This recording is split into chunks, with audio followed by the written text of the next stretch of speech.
Good morning. My name is Daniel Croskrey. I'm the youth intern here. And today I wanted to really quickly talk about the hope we can find in God's promises. Specifically, I'm going to be looking at Genesis 15. In Genesis 15, we see that God comes to Abraham and he starts telling him all of these promises. He tells Abraham that he is going to make him into a great nation, like many descendants, as many as the stars, and that he's going to be in a specific land set apart for Abraham. And Abraham, of course, questions God, and he says, well, how do I know this is going to happen? How do I know I'm going to possess this? And God instructs him to prepare like a ceremony, to form a covenant. And so Abraham obeys, and he goes and he grabs specific animals, and he cuts them in half, and he places them on the ground, just as God had directed. And then Abraham gets tired and he falls asleep, and a big darkness comes over, and God tells Abraham that his descendants are going to be taken away and put in a foreign land and made servants there, but God is going to deliver them after a while. And then one of the most interesting and important parts of this passage comes in verse 17, when it says, "When the sun had gone down and it was dark, behold, a smoking fire pot and a flaming torch passed between these pieces of the animal on the ground. And on that day the Lord made a covenant with Abram, saying, to your offspring I give this land, from the river of Egypt to the great river, the river Euphrates."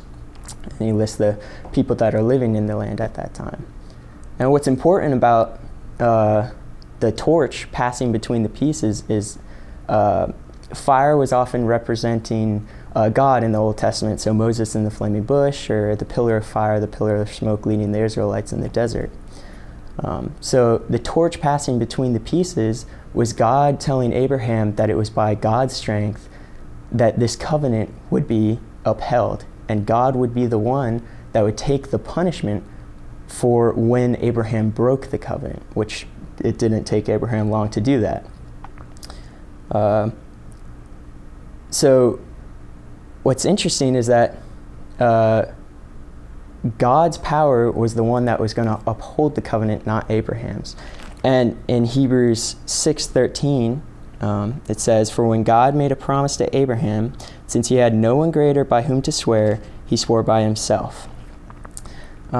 So that can give us hope in knowing that it's not by our power that God's promises are going to be upheld. It's through God's glory and perfect, unmatched power.